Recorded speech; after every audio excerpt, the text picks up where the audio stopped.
Mm.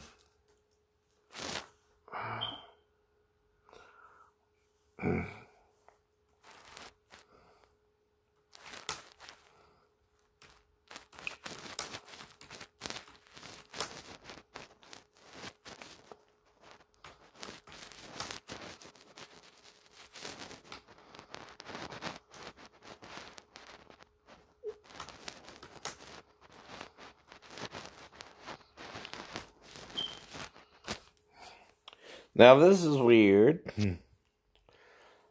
I'm asking this question today, right?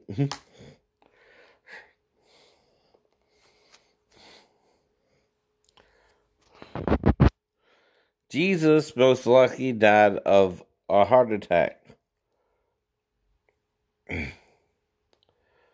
Instead, the soldier pierced his side to assure that he was dead.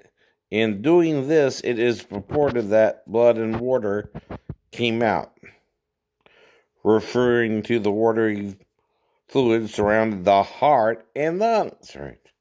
Hello? See. Right. Right.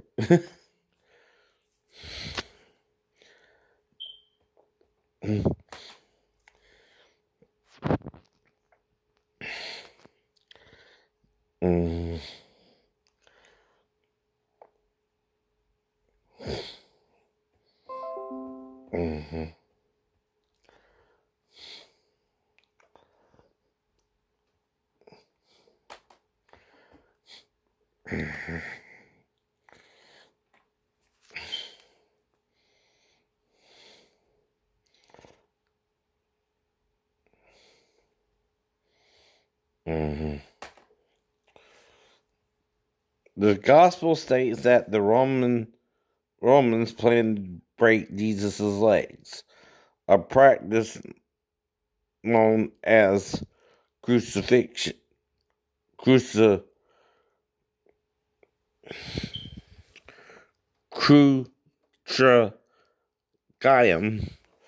which was a method of hastening death during a crucifixion. To make sure that he was dead, a Roman soldier, named in extra biblical traditions as Longinus, stabbed him in the side. Right now,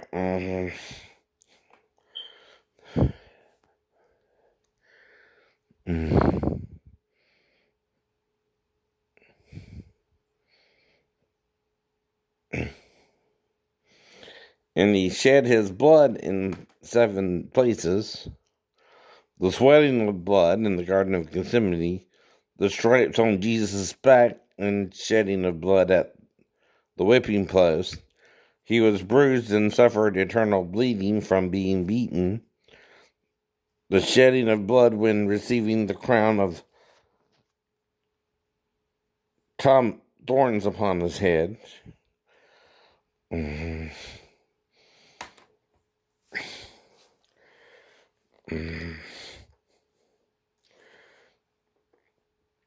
This is from Nathan and Amelia Abel Ministries. The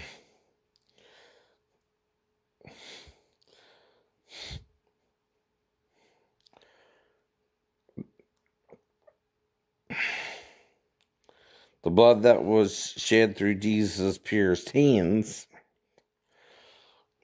the blood that was shed through the spear in Jesus' side, right?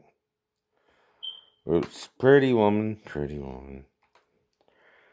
So that's the 7 places, right? The feet, hands,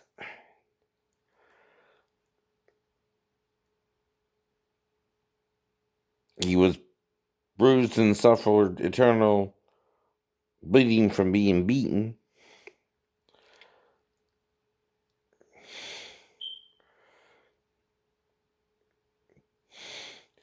He was bruised and suffered eternal, right? The stripes on Jesus' back and shedding of blood at the whipping post, right? And the sweating of blood in the Garden of Gethsemane, right? Now, okay, God has to heal all this, though, like I keep telling you, to raise him from the dead. Now, there were other miracles around Jesus, right?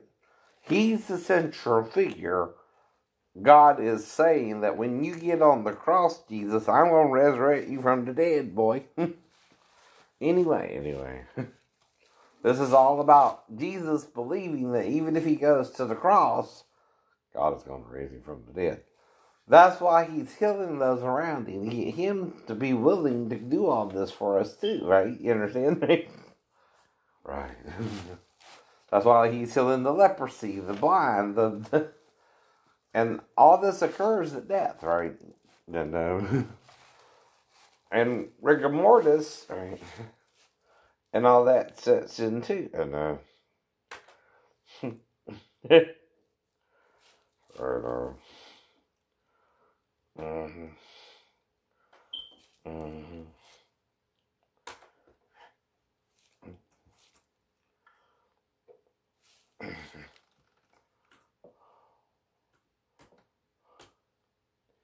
Oops.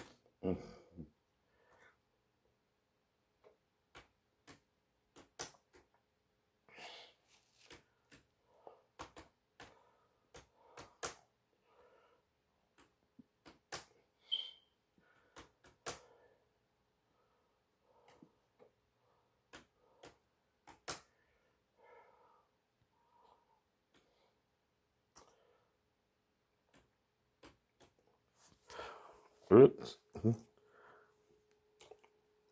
Whoops.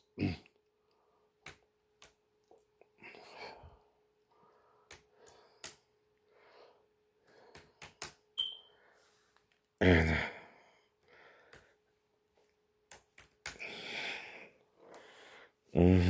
without preservation techniques like embalming or mummification, your body slowly begins to decay. The second your heart stops beating, it starts small down to the cellular level. Your cells die, then your bacteria, animals, and even the body itself digests your organs and tissues. It's almost like you're being what? Eaten from within, eaten from within. Damn.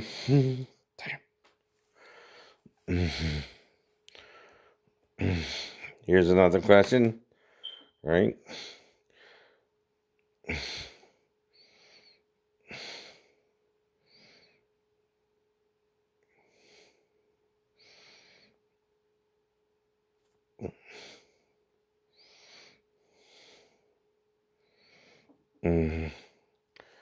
First thing is decomposition. I know.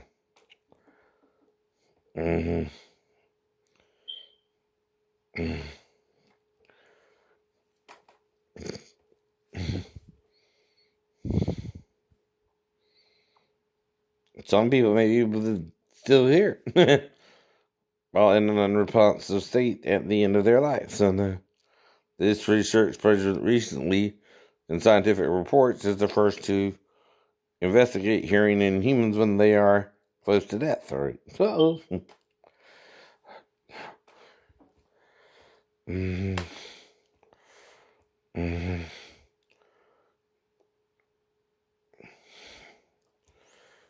this is stages of human decomposition. All right. That might help.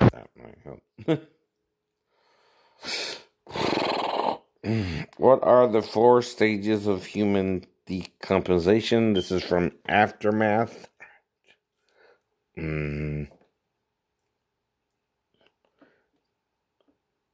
Specialist in trauma.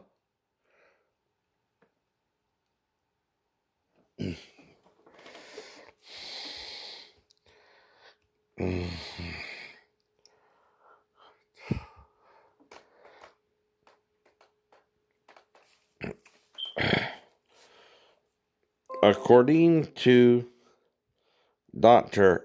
Arpad A.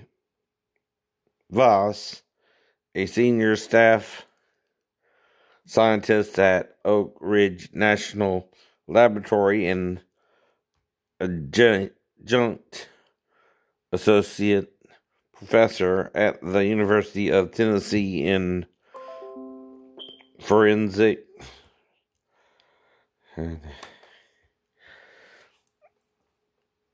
anthropology. Oops. Sorry about that. Damn, same button.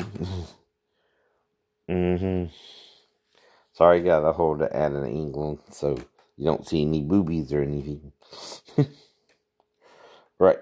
Because I look at pretty women, and I'm waiting for one to have sex with me and marry me. Either way. In forensic anthropology, human decomposition begins around 4 minutes after a person dies and follows 4 stages: autolysis, bloat, active decay, and skeletonization. Stage 1, autolysis, or lysis, depends on how you want to say it. The first stage of human decomposition is called autolysis, or self-digestion, right? And begins immediately after death. So it's like your body is eating itself from within, huh? I know. As soon as blood circulation, right? You eat yourself. Or something's eating you from within, huh? Ever heard of that before? Respiration stops. The body has no way of getting oxygen or removing waste. Excessive carbon dioxide causes an acidic environment, causing membranes in cells to rupture. The membranes release enzymes that begin eating the cells from the inside out. Riga Mortis causes muscle stiffening. Small blisters filled with nutrient-rich fluids begin appearing on internal organs and the skin surface. The body will appear to have a sheen due to ruptured blisters, and the skin's top layers will begin to loosen. Stage 2, bloat. Leaked enzymes from the first stage begin producing many gases. The sulfur-containing compounds that the bacteria release also cause skin discoloration. Due to the gases, the human body can double in size. In addition, insect activity can be present. The microorganisms and bacteria produce extremely unpleasant odors called putrefaction. These odors often alert others that a person has died and can linger long after a body has been removed. Active decay. Fluids released through orifices indicate the beginning of active decay. Organs, muscles, and skin become liquefied when all of the body's cells, soft tissue, decomposes. Hair, bones, cartilage, and other byproducts of decay remain. The cadaver loses the most mass during this stage, right? Skeletonization. Because the skeleton has a decomposition rate based on the loss of organic collagen and inorganic components, there is no set time frame when skeletonization occurs.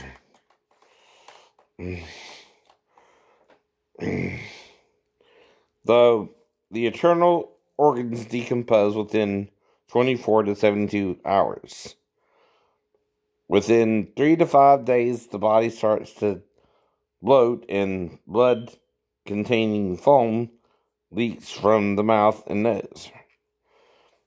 8 to 10 days after death, the body turns from green to red as the blood decomposes and the organs in the abdomen accumulate gas. Several weeks after death, nails and teeth fall out. 1 month after death, the body starts to liquefy.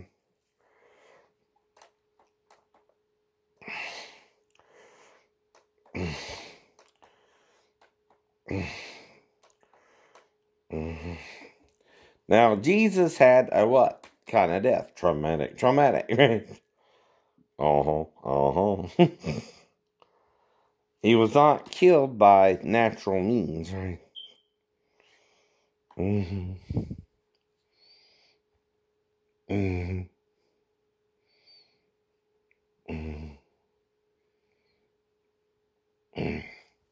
So let's see what happens with Riga Mortis, right?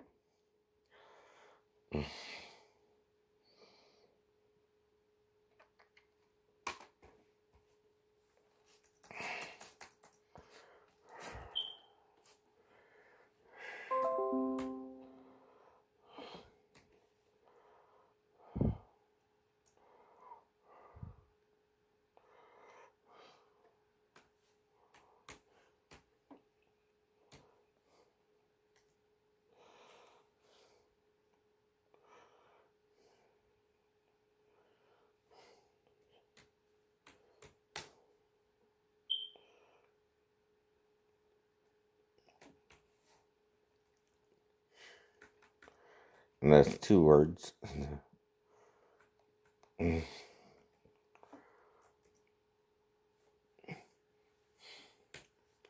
Now, Jesus was raised within 3 days, right? Or 72 hours of death, right?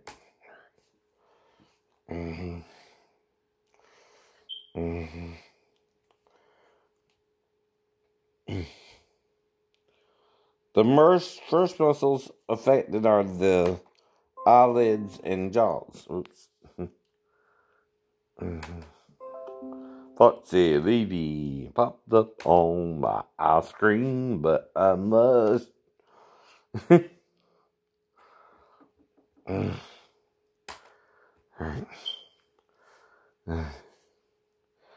Okay. Is the stiffening of the body after death because of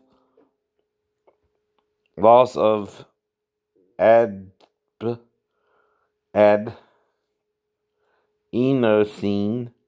triphosphate, ATP, from the body's muscles?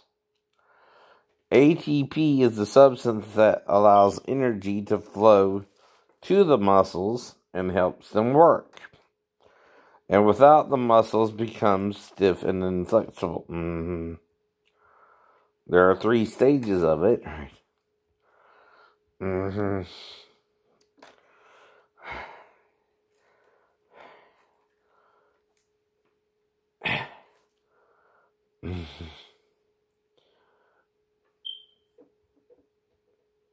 Okay, facts that will surprise you, right?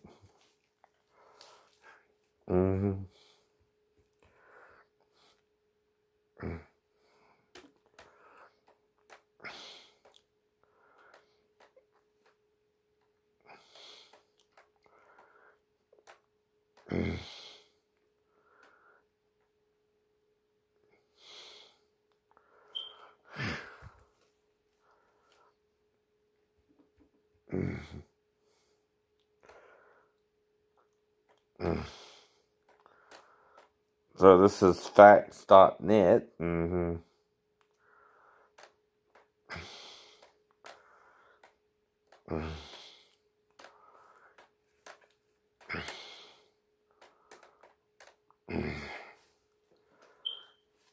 So, absent, moderate, complete. Minimal advance past.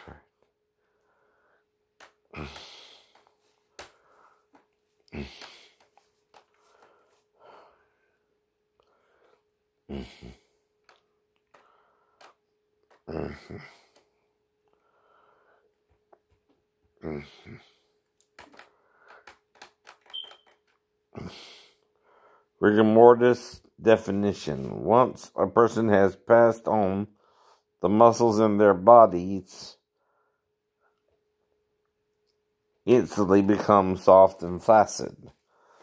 The body then begins to go through the stages of death, with the third stage being rigor mortis. In this state, the muscles become firm and rigid. It begins in the smallest muscles, like those found in the face, hands, and feet, and then continues to the larger limb muscles. If the muscles are stretched for whatever reason, their stiffness is broken, and the body will move on to the next stage. The causes of the rigor mortis is chemical change.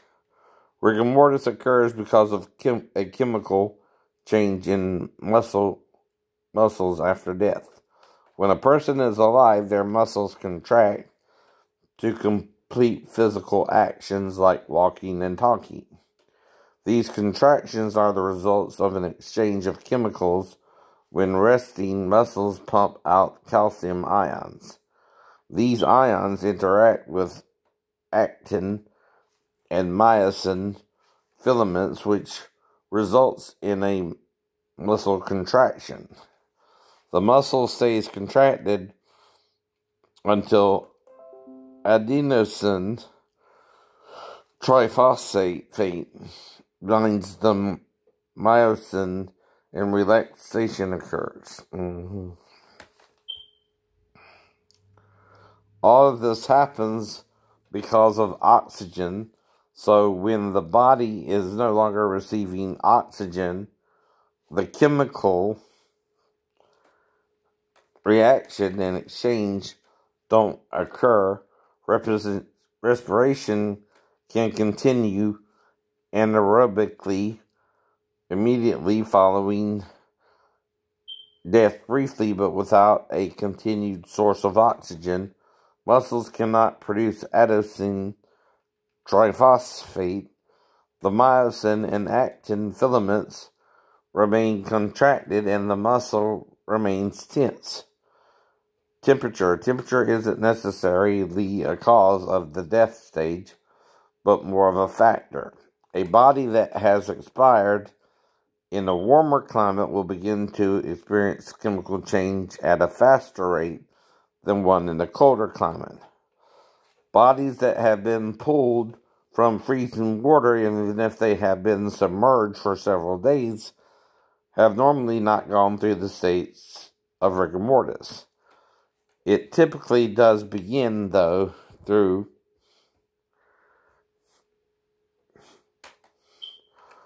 once the body begins to thaw. In most typical causes of death, rigor mortis begins a few hours after death and can last anywhere from 1 to 4 days, like Lazarus. So, again, stages of rigor mortis. There are 6 stages of rigor mortis in humans. These different stages can be used to assist in determining the exact time of death when needed. Absent. In this stage, the body is still receiving small bits of oxygen. Anaerobically, the muscles are still soft. Minimum. The body's muscles have just begun to stiffen up. The face muscles are typically the first to experience this stage. Moderate. More muscles are beginning to stiffen, and it has become obvious that the body is no longer loose or flexible. Advanced. The majority of the muscles in the body are stiff and rigid. Complete. All the muscles in the body are hard and rigid. Past. Rigor mortis has ended and the body can now move into the next stage of death. Rigor mortis factors like temperature. There are several factors that can either speed up or delay the stiffening of muscles. In most cases, it doesn't occur. This phenomenon is most common in frail or weak people, especially children who do not have the necessary muscle mass to experience complete stiffening of the muscles. If the muscles are manually stretched or contracted, rigor mortis might be avoidable in certain situations. You can speed up rigor mortis, delay rigor mortis. Rigor mortis applications that can be used to set standards in food packaging and in the medical field.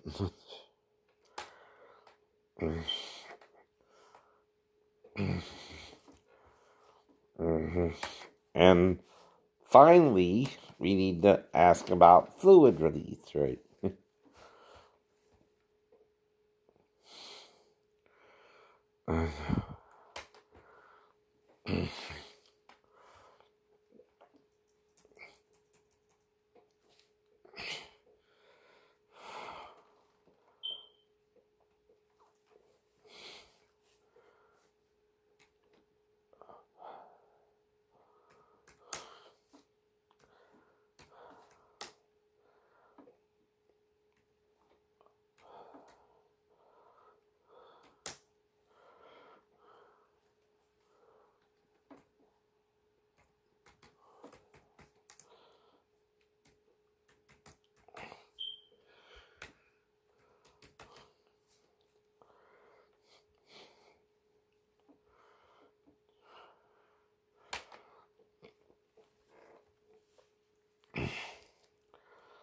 As organs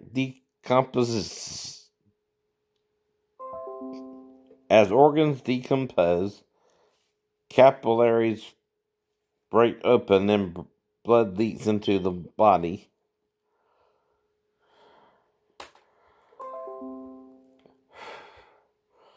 Giving the skin a purple color tone.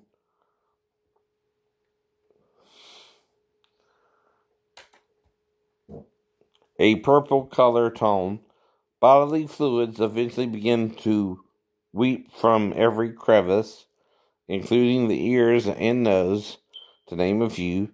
Then muscles in the body start to stiffen as the body runs out of its remaining oxygen.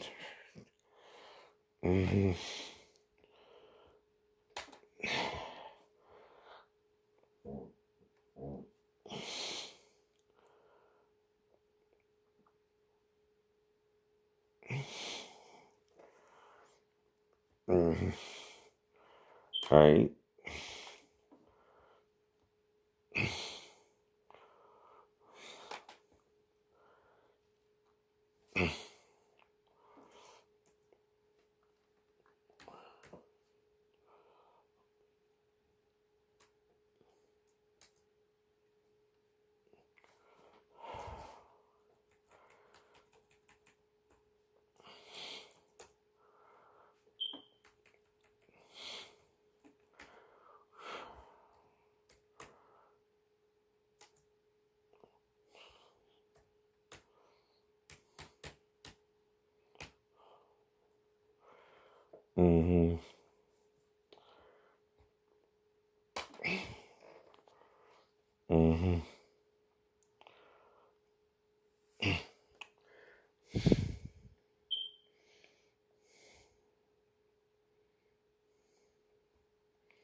How long does it take for sperm to die after death? Our bodies, it seems, dies not all at once, but in part.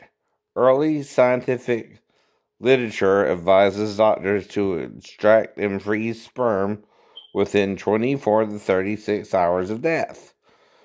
But case studies show that under the right conditions, viable sperm can survive well beyond this deadline. Oh.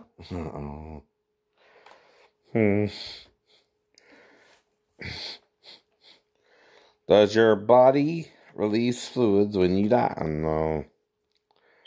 Again. Can you die from sperm buildup? Probably not. Oh, it will build up within the body. Such accumulations affects the heart and the brain, causing a range of symptoms, including anxiety and depression, right? Oops. That's chance for a girlfriend, okay. And ultimately, in most serious cases, death, right? Mm-hmm. Can you get pregnant from dead sperm? It may be able to achieve fertilization. However, the DNA or genetic material from such sperm is too degraded to form a viable embryo. Immature sperm from a testicle or the epididymis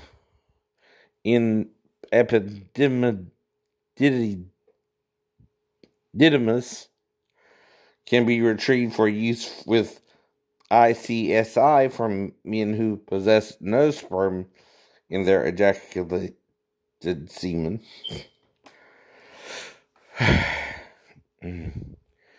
Is dry sperm dead? On a dry surface, such as clothing or bedding, sperm are dead, right?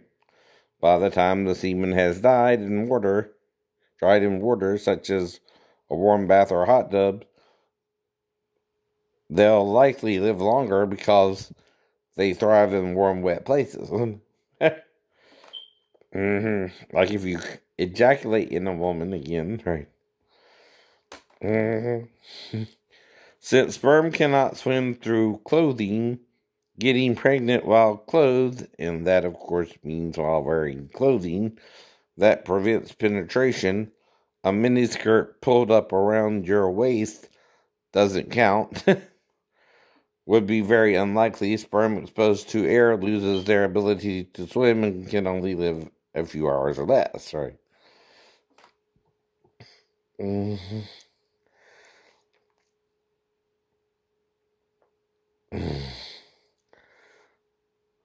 Because it's healthy to eat sperm. You can eat sperm. And similar food, you can maybe kind of drink it or swallow it like they do in the pornos. Can it cause pain, though? Infection, the testicle and epididymis, the part of the testicles that store sperm, can sometimes become infected, causing pain and swelling that starts quickly and gets worse. Fluid buildup, an injury or infection can cause fluids to build up around the testicles, causing painful sweating. Right? They also call that blue balls. Right. You know what I mean, right? Now, is this an adult subject matter? Is this a real topic? Yes. Is it for education purposes? Yes. Do you want to learn it? No. Why? Because a man who was going through the Navy had to deal with this shit because of his shipmates. That's why. Right. Who he was just trying to find a girlfriend, right? His whole life, really. And then, every girlfriend he seemed to find didn't last long. Right? Even the one that lasted the longest, which was a year and a half, ended badly.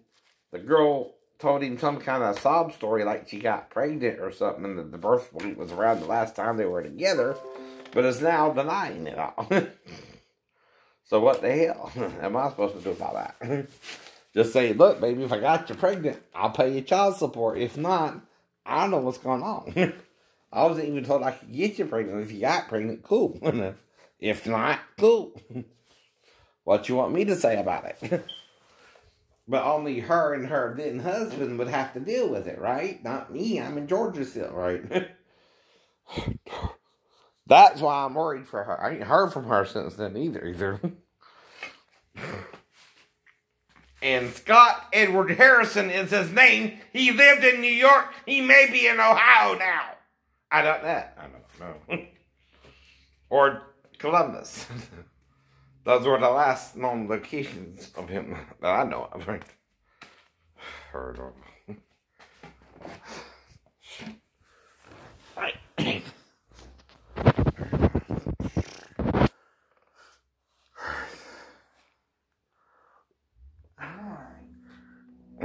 Go over in my mind, especially after we were divorced and he lived in our house and before. I think about that a lot and what I could have noticed, what was strange. And the only thing that was strange back then is some of the time he would leave without telling us for several days. And I would just put his daughter on the bus and that, but he wouldn't tell anyone or call home. But some people act like know-it-alls to you, and you don't know shit. So you're just trying to deal with their bullshit while they're not showing you what they're supposed to be showing you, right? That's what I mean, too, right? You can't get on the ship, and your shipmates not even show you what to do, like you're supposed to guess what the hell's even going on. You don't have a clue, right? Usually either. And no one seemed to give a damn on the ship either. That no one was training me right. I didn't know what the hell to do. And no one seemed to lift a finger, not the E6s to the E3s, who came on after me either. No one gave a damn. Like they keep saying. No one cares, no one cares, no one cares. You're supposed to goddammit care. You're supposed to train the new people on your ship so they can do the same job you're doing. That never happened, right? So I was forced to take a mental disability, which happened in 93. I know. Whereas before, I never talked about being one of the two witnesses, even though the dream happened after the death of my dad, right? It wasn't really a big deal then, right? Like I said, you don't focus on something unless a bunch of religious people are acting crazy around you and trying to jerk off with each other and then lying about it to the public. But making it a secret unit ship program to be single men for Jesus' church, which is really Pastor Davis's church, by the way. And give all their money to the ministry, which is part of it too, right? And that's why I didn't get involved in all that shit much.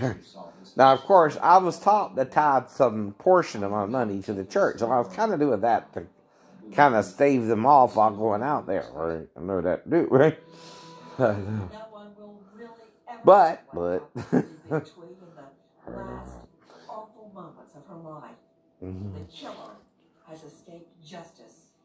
But there is some satisfaction that genetic genealogy was able to prove, beyond any doubt, that Kenneth Day was the killer. You know, at the end, they know who did it. They were able to close the case. But this guy got away with it for years and years and was somehow able to live what seemed like a normal life. And I don't think that's justice. For me, the big thing is I don't want anybody to be forgotten. And it gave me a sense of doing something that we didn't forget her. I think it sums up as a tragic, senseless loss that, you know, we have a good... I really scared her, or you, that whatever happened between us really scared her, right? Something really scared her. But it wasn't my idea. I don't know. I'm just doing the nail job per norm. All I know is it lasted an hour longer in that store. And whatever I'm arguing, whoever I'm arguing with, it wasn't my idea. But I'm not gay enough to turn down free sex even in the bathroom. Like I keep telling you. Which is what you're implicating by causing the time loss, right? And then charging me with a crime I don't even know I committed the third time I go to the salon itself, right? Which is the only one treating me oddly of all the salons I've been to before as well. Regan didn't do it, Garden City didn't do it, Statesboro didn't do it, yours did. I know.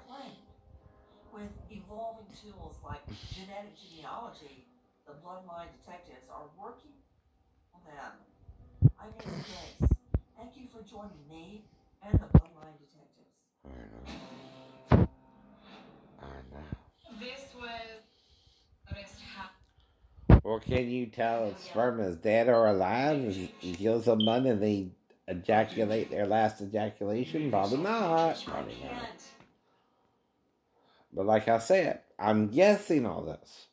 I don't know what this person's even talking about. They've been on about it for 15 years, attacking me daily like something happened with the stepdaughter, which that's either the dad or the mom. Like I said, who was around her, not me, not you. See, I'm not around her to coach her to come in there to me. That's coaching behavior if she does, right?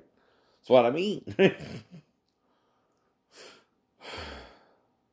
Children don't usually wake up their sleeping stepdad anyway, but the mom right there, right? That's what I mean, right? I know. Unless they can't wake up the mom, like I said, that's all I would think, and bring her back to her mom, right? If she came in there at all, either way, really, right? I'm just making up other possibilities if she came in there or not, right? Right. That's all that is, right? I could just help her go to the bathroom and she went back into her mom and that happened. Right, that's all possible. Right. That's what a ninja has to consider when something like that occurs anyway, I know. What would I do if the child came in there or not? Well, I would either get her something to eat, something to drink, or help her go to the bathroom, idiot. Now, I might also take a shower with her if she smelled like she needed one or something. But I'm making that up. That's all made up. That's all made up. Yep. Every bit of it.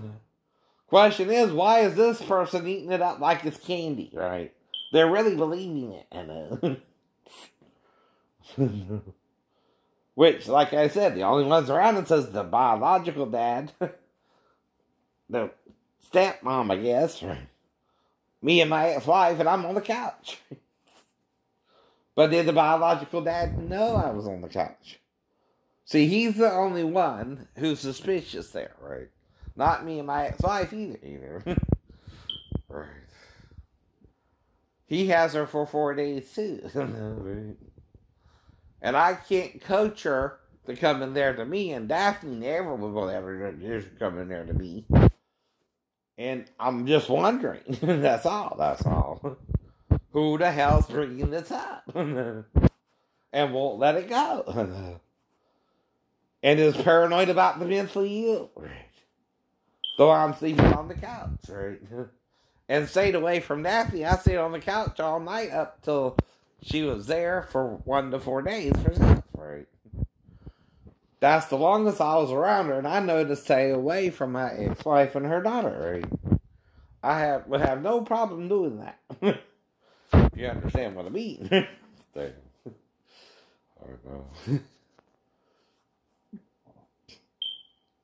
And even when I stayed at John's house with his mother and all that, right? I stayed on the couch, right?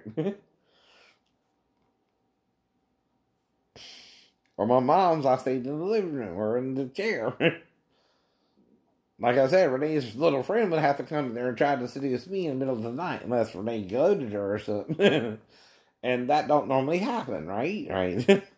Most children aren't that brave to make the first move on the sleeping adult in the damn den or living room. That's what I mean. Right? And you're acting that shit. Someone's acting that shit outside of this family, right? And the only one I don't know is Salvador himself, or this is Sandy, whatever his damn name is. If that's it too, right? And his daughter. I don't know Amanda that well, right? Right? I only knew Daphne, right? And I don't think she would really do that either, but I gotta suggest it to figure out who it is, right? And get her mad at, hey, this motherfucker gotta know more than he's saying. There's only one person who she was around besides me and you who could mess with us both that way. Salvador, whatever it is, right? I don't know him. Daphne did, right? Now, do you think your ex-boyfriend who knocked you up would do that to his own daughter? That's all I can ask you.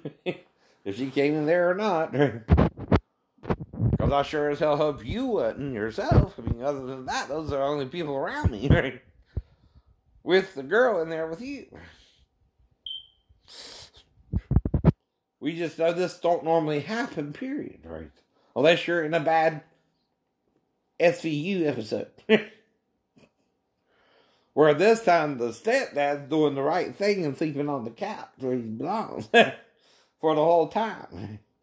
So you can move back to base, right?